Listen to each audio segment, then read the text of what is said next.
بيان إلى الرأي العام حول الاعتداء على العلم الكردي في القامشلي.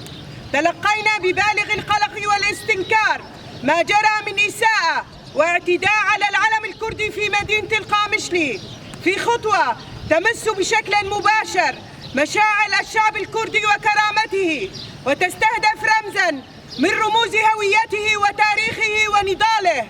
إن العلم ليس مجرد قطعة قماش، بل هو تعبير عن وجود الشعب وإرادته وتضحياته، وأي اعتداء عليه يعد اعتداء على هذه القيم. إن مثل هذه التصرفات لا تخدم السلم الأهلي، بل تسهم في تأجيج التوترات وزعزعة الاستقرار في منطقة عرفت بتنوعها وتعايش مكوناتها.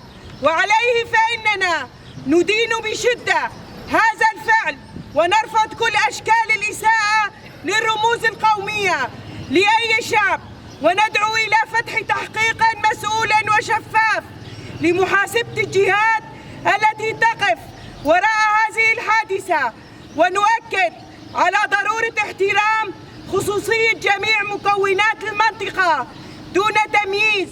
نطالب بوقف أي ممارسات استفزازية من شأنها تهديد السلم الأهلي، كما ندعو جميع القوى المجتمعية والسياسية إلى التحلي بالحكمة وضبط النفس والعمل على حماية النسيج الاجتماعي من أي محاولات للفتنة أو الانقسام. ختاماً، نؤكد أن احترام الرموز المتبادلة هو أساس بناء مستقبل مشترك قائم على العدالة والاعتراف المتبادل.